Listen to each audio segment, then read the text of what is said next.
It's Cody Rhodes. Better late than never. Talk about fantasy booking.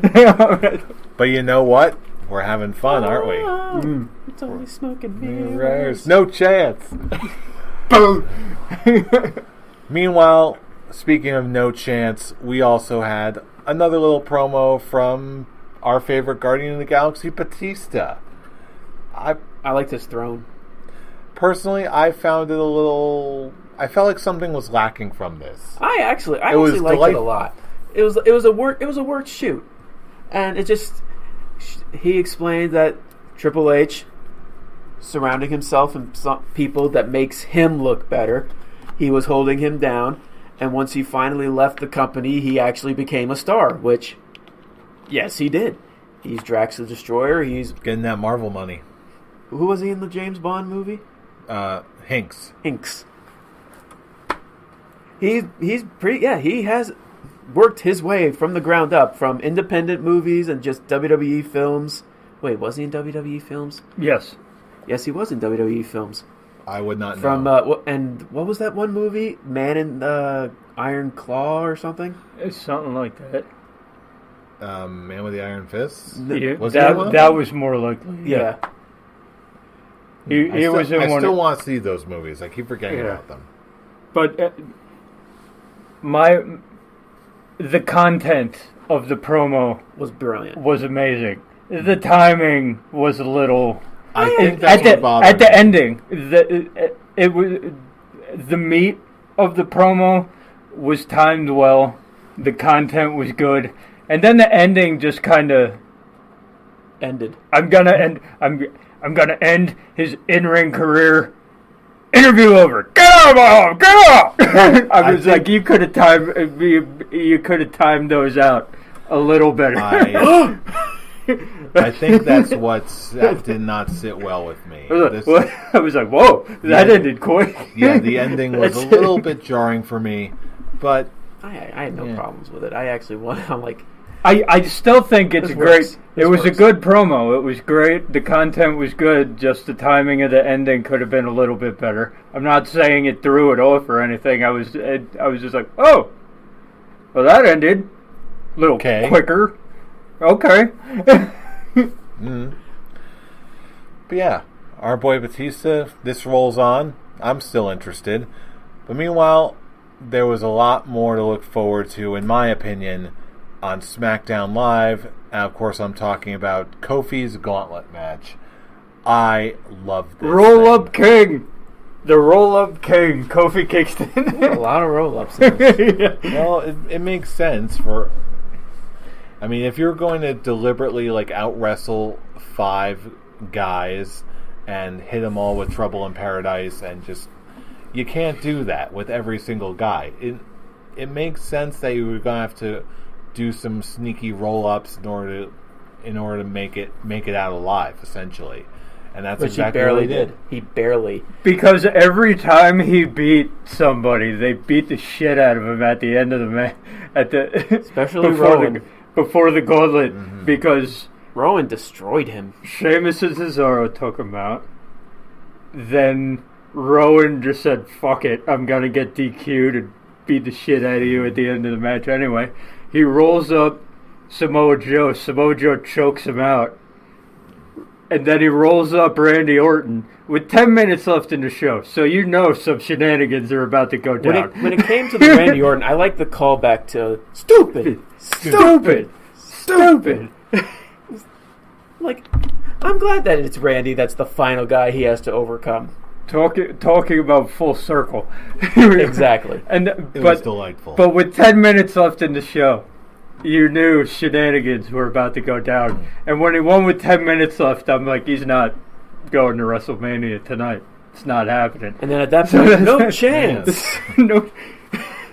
You'll go to WrestleMania. You'll go to WrestleMania if you defeat this man. And out comes Daniel Bryan.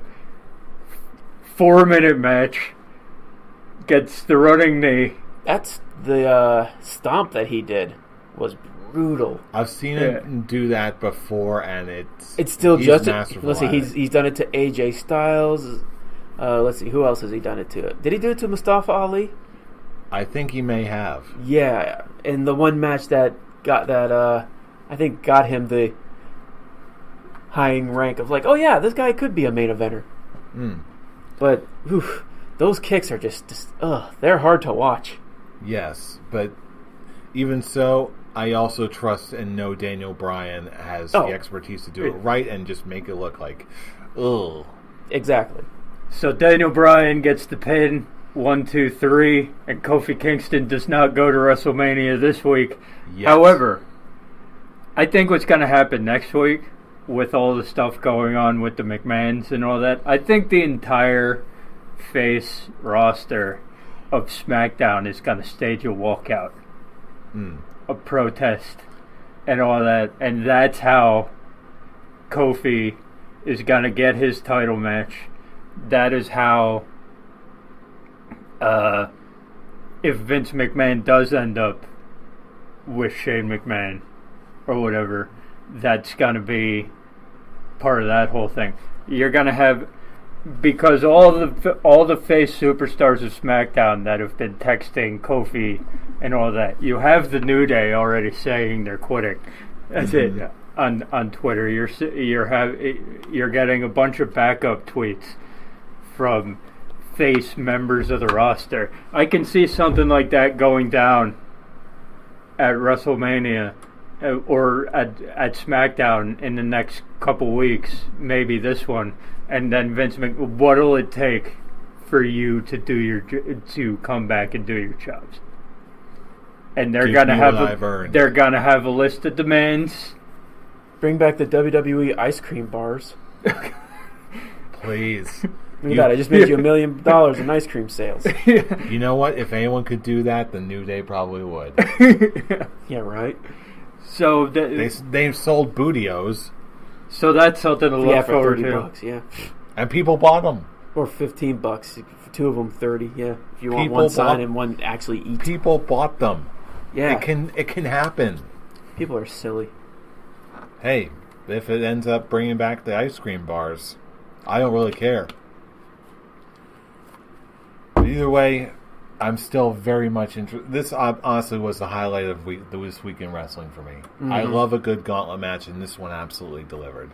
Random United States title announcement for WrestleMania. Samoa Joe versus Rey Mysterio. I hope Andrade gets added to this. I don't want him just to be thrown in the Andre Memorial Battle Royal. But maybe if he does get thrown in, he wins. That's it. That's it. Stranger things have happened. And I'm not talking about the United States title match. I'm talking about the Battle Royal. I know. Stranger things have happened. I wasn't sure if he was on that wavelength. I don't know. Now that you have Braun Strowman in that Battle Royal. Oh, boy. The second he announced that he's in, I'm like, well, that just made this prediction easy. Yeah. At first, I was like, okay, if Mustafa Ali doesn't have a match at WrestleMania, he's winning it.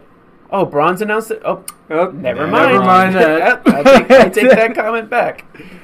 Oh, boy. Oh, yes. Any other thoughts on this past week in SmackDown? Miz cut the face promo of his life. I was surprisingly enthralled by this. I don't remember the last time I saw a face Miz promo like this. There's never been a good face Miz promo. Every good Miz promo has been as a heel. Every great Miz promo has been as a heel until now, because holy shit. This was a very good promo. This is a promo that actually is well deserved. This is the most natural face turn. It gave me his first face turn. It was forced. Oh, easily.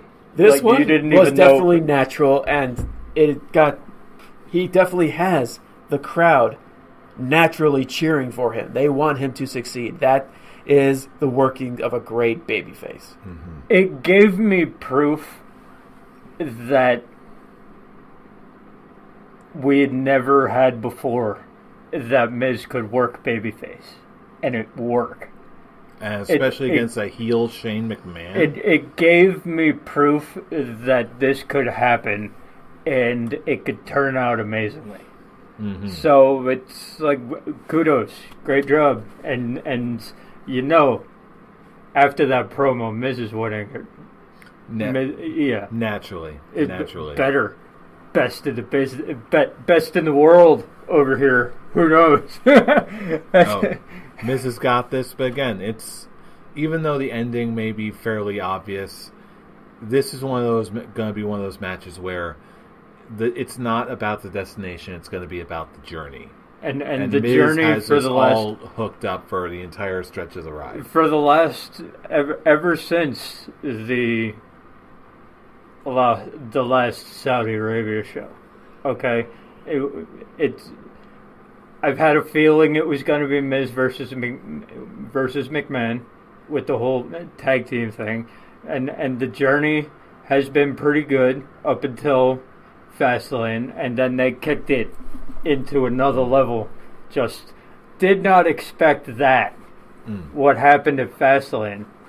Did not expect the level of animosity to come out of Shane McMahon the way that it did. And it brought this feud to another level where it's like, okay, this was maybe like something that I might have been looking forward to a little bit, but now it's like one of the things I want to see the most on the show, just from the last 2 weeks. The last 2 weeks, the build of this feud has been fantastic. Mm-hmm. Yeah, and especially, I was just sort of lukewarm on it, I'll be honest with you, until this promo. And now, you got me, Miz. I'm absolutely on board. But now, the ultimate question, Raw versus SmackDown Live, which one, in your opinion, was the better show, and why? Oh, I'm going first? All right. Why not the champ? Why not the champ, indeed?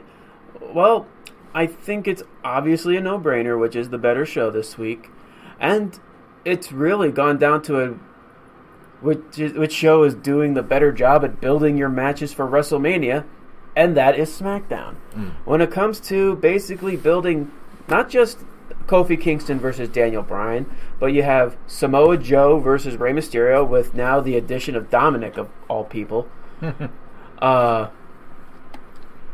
The possible storyline going in with the Iconics being added to this women's tag team title match, which after this match that on SmackDown, I'm kind of not for. Again, it was a very sloppy match. I'm not very keen on it, but comparing both shows, a lot of people are more invested in the SmackDown side than on the Raw side. I mean, if you look on the Raw side, it's Seth Rollins pretty much holding an entire feud by himself with now the one appearance from Brock Lesnar. Who knows if he's going to show up next week. Drew McIntyre challenges Roman Reigns. We're going to get an answer next week, and that's a 2-week build-up. The Intercontinental Championship match, who knows what the hell's going on with that, because after this tag team title match, only Braun Strowman and Bobby Lashley, the two big guys of the match, were made to actually look like stars, while Lio Rush and Finn Balor were made to look like crap.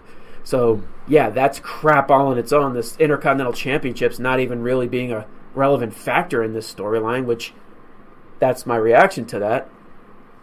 And Ricochet being booked to look like a bitch to Jinder Mahal just to do that 80% match, Jinder, 20% Ricochet for the win. Lame. Let's see, what else? There's really nothing on Raw that is getting you invested other than Ronda Rousey and Batista. And then you add the whole Kurt Angle announcing Baron Corbin. That's just the straw that broke the camel's back. On how terrible the Raw side of WrestleMania is being booked.